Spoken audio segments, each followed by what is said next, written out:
Welcome to Tales at Scale, a podcast that cracks open the world of analytics projects. I'm your host, Rena from Imply, and I'm here to bring you stories from developers doing cool things with Apache Druid, real-time data, and analytics, but way beyond your basic BI. I'm talking about analytics applications that are taking data and insights to a whole new level.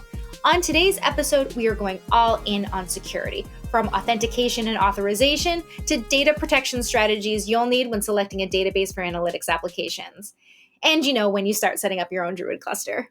We'll also dive into Imply's security-first approach to products like Imply Polaris, a database as a service built from Druid that, among other things, was designed to meet stringent security and compliance requirements. So on that note, joining me as my security expert today is Carrell Jackson, CISO at Imply. I love that title, CISO.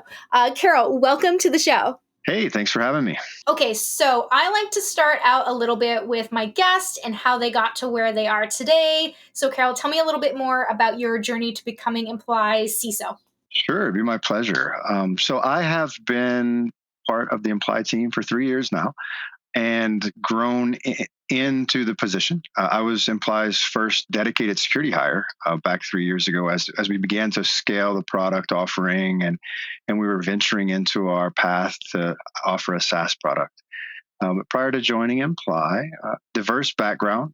I was an active duty military member. I'm a veteran of the U.S. Navy, served in the Navy for many years, transitioned out of the Navy into private sector, worked in banking, doing security for banking and those pieces, and then moved to Las Vegas, Nevada, where I worked for a large gaming and resort company and did security compliance for them, and then began a bit of consulting after that. And that's what kind of brought me into working for companies in the Bay Area and working with startups. And so I was with a SaaS-based learning management system prior to joining Imply. And so it's been a diverse career. When you think about security and its practices, it's really given me the ability to kind of work in almost every area of each domain of security, from a federal government perspective all the way through to startups in building applications and software development. So it's really cool.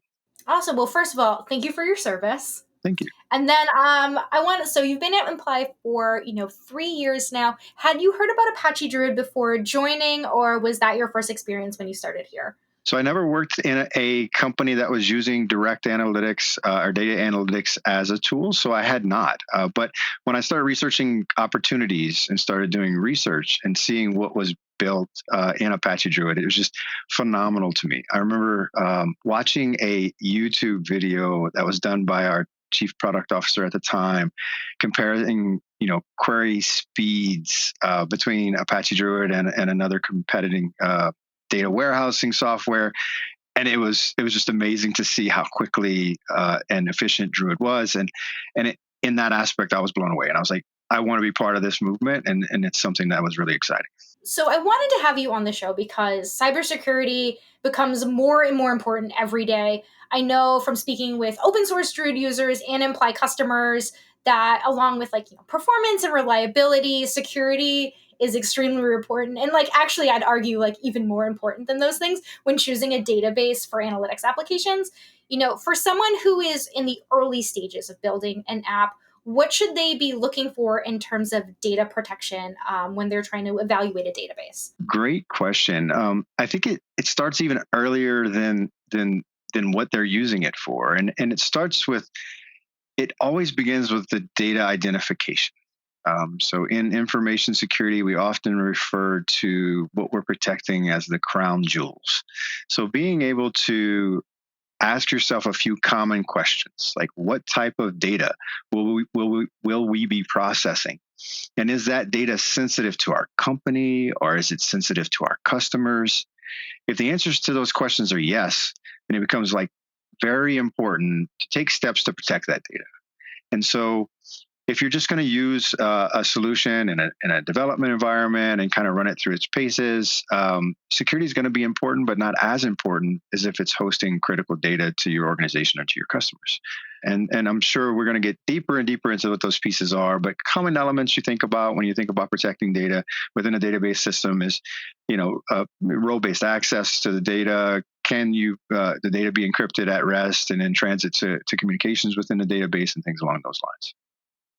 As I was doing my research for this, around, what Druid kind of inherently in the open source version kind of has in place, some of their best practices for security in terms of cluster setup are like enabling authentication for production environments if they could possibly be accessed by, say, like an untrusted network, and not exposing the web console without authorization enabled. Another one is granting users like the minimum permissions that they can have. I think that's actually a best practice with anything. Is there anything else folks should consider when setting up their Druid cluster? Yeah, so definitely. Apache Druid, the open source community, and the open source solution have done amazing jobs at documenting the processes that they recommend. So if you take an opportunity to take a look at the open source documentation, you'll find some of the other good pointers or recommendations for best practices are, like you already mentioned, authentication, which is how you're logging in. Uh, Authorization, which is what do you have access to, and the principles of least privilege, like only giving you what you need to have access to accomplish the task. But good security practice also recommends using, if you're using password-based authentication, that you're not using weak passwords, that you're not providing those passwords in plain text in your configuration specifications within Apache Druid. So Apache Druid, as a development tool, you have the ability to configure many things through the software coding itself. And so you want to make sure that you're not hard coding passwords and secrets into configuration specs that could potentially be exposed. And then disabling JavaScript is also a recommendation within the open source. Okay, same question, but now onto the network where you're running Druid. You should do things like enable like TLS to encrypt communications within the cluster and use an API gateway. But what else should folks think about when they're setting this up for themselves or like for their company? Yeah, wherever possible, use firewalls and other network layer filtering to only expose your Druid services and ports specifically required for your use case. For example, only expose your broker ports to downstream applications then execute queries. You can also limit access to specific IP addresses or IP ranges to further tighten and enhance security. Druid also comes with a pretty robust authorization and authentication model. Um, and that allows for only allowing grant write permissions to any data source to trusted users, like you had mentioned previously, and then granting certain things like state read, state write, configure write, data source write permissions to highly trusted users. So really limiting user permissions to data sources and within what can be accomplished is going to be paramount for security. Let's switch gears to a scenario where, let's say, someone wants all the benefits of Druid, but doesn't have the time or the resources to get up and running on their own. What does Imply offer in terms of protection and security? So our services include not only the diversification and diversity of our product portfolio that can be customized to meet the needs of any potential customer. We offer an enterprise on-premise solution where if data being housed in your environment, your cloud environment is of the utmost importance to you, we can host and operate and manage the data on-prem completely. We have an enterprise hybrid solution, which allows us to own the management functionalities and cluster management upgrading within our cloud environment, but the data stays within your cloud environment in your data center. And then lastly, we offer Polaris, which is our newest offering, which is a database as a service where you trust us to do everything for you. And we built security around that to where data is super secure. And trust is a primary or as a principal success criteria for us at Imply. No matter what product you're leveraging, our security first approach allows you to focus on harnessing the power of data while we do the work of securing it. When you are limited in resources or you may not have the technical expertise that you need, lean on us and we will be there to support you and give you that assurance that you need to be successful to build applications at scale. It's interesting when you bring up like resources because that seems to be, something that folks often flag when they come to Imply for support. And in terms of securing data, I can't think of a more valuable reason to have more help when you have less resources. Also, another thing, I've heard folks talk about hybrid, especially if they are in EMEA and dealing with GDPR, that tends to be a good solution there. So speaking of Imply customers, what are some of the things that they are concerned about in terms of security and data protection these days? I look at it as, if I was a customer of Imply, what would I be concerned about, right? And so that's how we protect our customers and their crown jewels, as we talked about previously. And it starts for us with how we build and deploy. So environmental hardening is the beginning. So we look at the configuration of our systems and make sure that they're meeting industry best practices for hardening guidelines, to make sure that insecure processes are not enabled within the backend supporting infrastructure. We have a robust vulnerability detection and management program. So Imply, as a company, we do a faster release cadence, and we'll talk more about that later in the episode, but it drives us to be able to solve problems and fix issues sooner, where if you're leveraging open source Apache Druid, their release cycles on a quarterly basis. And so you can potentially get fixes faster through Imply's product offering. And then you look at software development lifecycle, be it infrastructure or application security. We're integrated into all of those processes to build a robust security program to support secure software development, secure application development, and to really just facilitate and foster customer trust in our processes. Are there any, industry specific security compliance requirements that Imply offers? Yes, there is actually. So we go back to building processes and building things that make things secure. We want to make sure that somebody else comes in, takes a look at these things, and says, you know what, Imply, you're doing it the right way. So external validation of our internal controls is vital. And so for Imply, we landed currently on 2 standards that we get certified by external auditors on an annual basis. So we are currently ISO 27001 certified for a scope of our information security management system that includes the people, assets, technology, and processes employed by Imply within all of our product offerings and associated toolings. So that certification comes in and looks at not just one piece of what we're doing, but what we're doing as a whole across the entire company that's applicable to those control environments, and says, you know what, Imply, you're doing things within the meeting requirements of the standard of controls for ISO 27001, which is an internationally recognized certification, which helps us have a global presence. And then the second is, we are also externally validated for a common control environment that is defined by AICPA, which is an auditing certification standard, but it's for SOC 2, which is common in software service providers. We are SOC 2 Type 2 certified for all of our product offerings for trust service criterias that are applicable to security, availability, confidentiality, and privacy. And so on an annual basis, auditors come in and take a look at our program for a period of operations for over a year.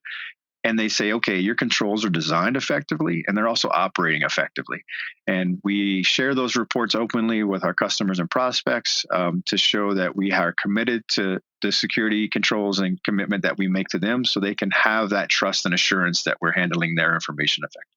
Speaking of trust, I feel like every day there's like a new threat, like a new thing coming down. How do you deal with new threats? What happens if, say, our customers are exposed to a new cybersecurity threat? Well, fingers crossed that never happens. But yeah, one can only hope. Right, but we maintain a trained and dedicated security team here at Imply. That team is ready to respond to incidents should any of them arise. Our software lifecycle consists of monthly scheduled releases that get the latest and greatest features and security updates. But if a security vulnerability or threat is identified outside of the normal processes, we'll initiate our response teams to get a hotfix out as fast as we can, that will come with recommendations for upgrade or implementations of a mitigation, because maybe not all of our customers want to upgrade. But there could be steps that they could implement in their system without upgrading that would mitigate the risk of the particular threat or vulnerability. We saw it. It seems like such a long time ago, but Log4j was a huge one that impacted kind of the global space. It impacted, Imply and Apache Druid open source, and we saw a huge effort go into that resolution a couple of years ago, where we had a fix out with mitigations in place in under 24 hours for a global 0-day vulnerability, which is pretty amazing considering the timing of when that particular vulnerability came out, rolling into the holiday periods for a lot of folks. It doesn't matter when these things happen because the adversary never sleeps, and there's always going to be something that comes out. There's always going to be the next vulnerability. There's always going to be the next threat, and so we maintain vigilance and have dedicated teams to address those things as they come up. I also feel like those type of threats never really like to occur during your standard 9 to 5 business day. It's like a great for like a Friday evening or something like that. I feel like, oh, that's when major outages happen. Like not for us, but like in a general like global cybersecurity issue. I feel like they're always the most inconvenient times. It seems to be the case. I think even if it's in the middle of the workday, it's never a convenient time. But that is a great point that we do actually have a 24/7 security operations team that monitor everything. So regardless of when it happens, if it's a Friday, a Saturday, a Sunday, a Monday at the middle of the day, our on-call teams are going to be able to address those things as quickly as we find them, and work with our engineering teams to get a fix out, work with our customer success and experience teams to get out notifications and messaging to our customers so they don't have to worry or ask questions about it. It becomes a huge team effort within Imply when these things arise. Okay, so speaking about our customers, what kind of support do we have for different authentication roles and authentication schemes to protect data? So this is a hugely robust question. And we could spend an entire hour of a podcast talking about authentication roles and authentication schemes. So what I will say is that out of the box, all of Imply solutions support single sign-on, and that's through a variety of integrations, whether it be with LDAP or Okta, SAML integrations. And then within our SaaS offering, Polaris, we do some pretty amazing things when it comes to protections of data and getting data to our systems for ingestion. And so recently, the product team and engineering released multi-VPC private connectivity for support of Amazon MSK, which is a lot to dive into from a technical perspective, but I encourage all of our listeners to explore our documentation site at docs.imply.io and look for these particular things in detail, because there's so much information that's included in this particular piece of knowledge and thought that goes into the design of our product, that we want to make sure that our customers initially for authentication, they have processes that are in place that give them a secure method to get into our applications, but also to transmit data and connect to our APIs and have the data transfers be as secure as possible as well. Also, shout out to our docs team because docs and DevRel are like peanut butter and jelly. So they do an amazing job making sure that our docs are all updated. So another question for you, and hopefully this is not a giant, robust question, but can customers, segregate their data to control access, control roles, and things like that? Yeah, of course. So our products provide role-based access controls and can be defined in granular ways, enabling our customers to implement the principles of least privilege. And we actually highly encourage that. Like any application, we when you build a system, obviously you're going to have some level of large-scale administrative access to start the process. But from there, when it comes to what you're giving tenants the ability to do, we highly encourage using role-based access and building roles and groups within the product to limit who can access what and how they can interact with that data.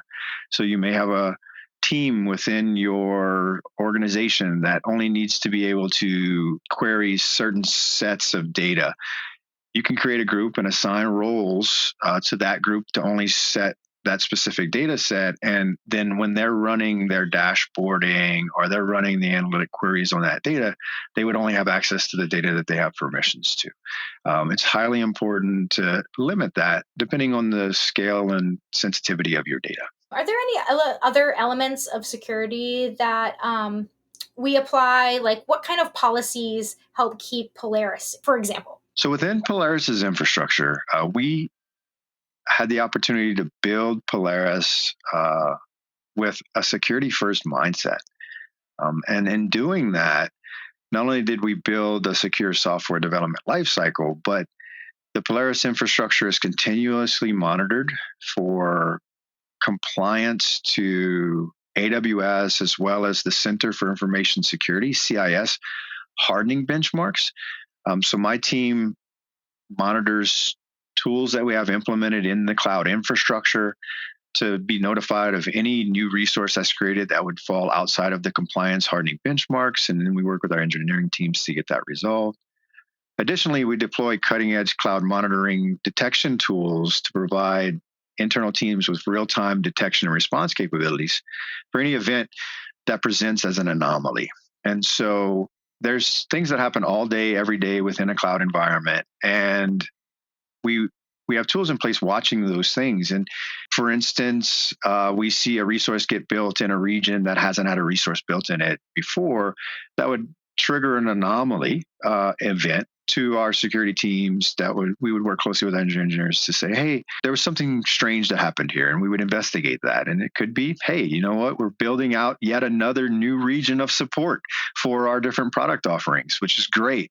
But our tools help us identify those things fast and remediate them quickly if they need remediation, but at least investigate them quickly based on those notifications. I mean, that makes total sense to bring it full circle, because I know that anomaly detection is actually one of the things that like Druid helps several customers, and actually in the open source realm, I believe as well, kind of deal with. So it makes sense that that is, something that we do as well.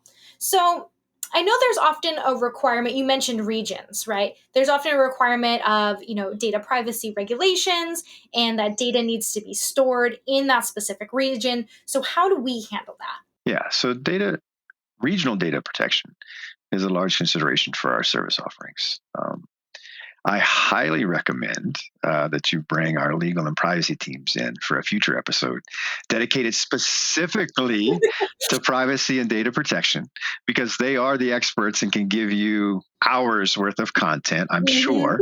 But from a security perspective, and I work closely with that team, our enterprise hybrid model allows for data to stay in the customer's designated AWS region, like we talked about, or various regions in those environments. And analytics are processed without data ever leaving the customer's data center.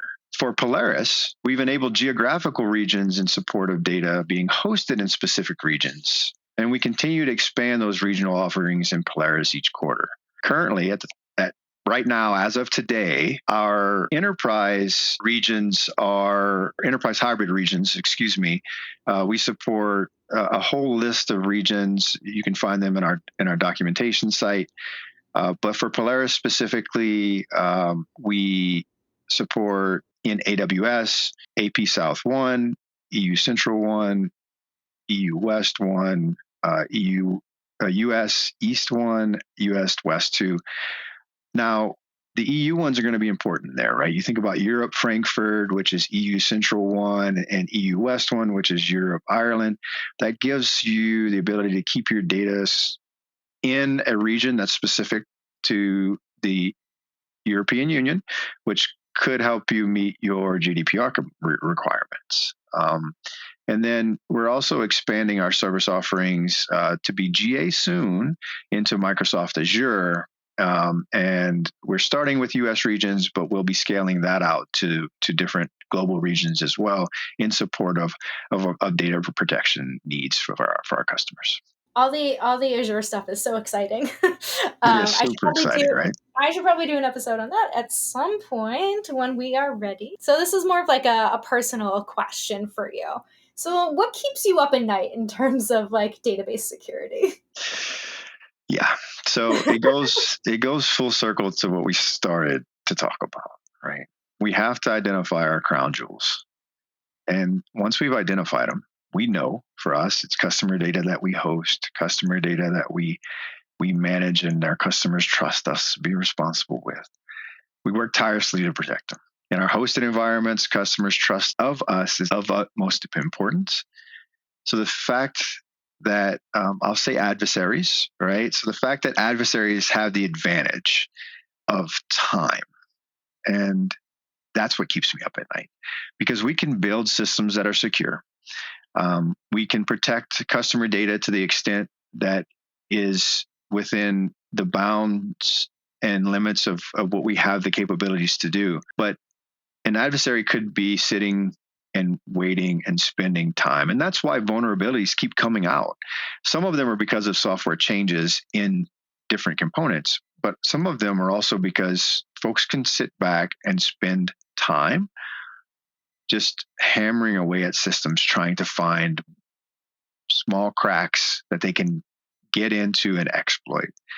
And so I know every day I wake up that we build secure applications and we defend our customer data to the best of our ability. But the fact that the threat is always evolving keeps me awake at night, and we cannot rest on our laurels. So we have to continue to evolve and stay vigilant to stay up to date with what's happening in the world.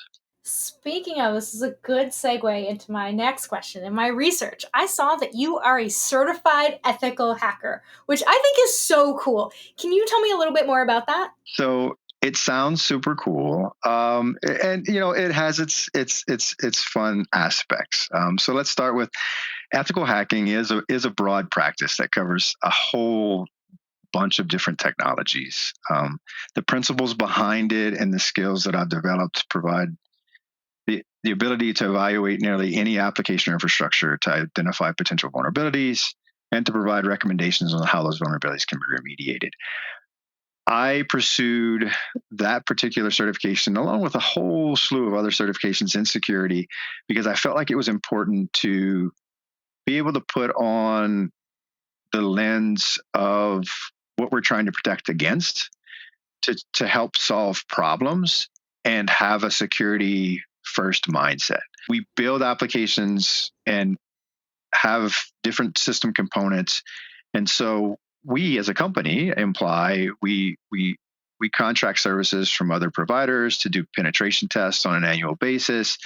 And they come in and test our systems within a prescribed period of time, and they find those things. But like I said, the adversary has unlimited time. And so time box approach to penetration testing is valid and great and good, but having us have the ability to do this as often as we need to internally, that's really where becoming and using the tools learned through becoming a certified ethical hacker come in handy to us as an organization. And it's cool. And it's cool to say.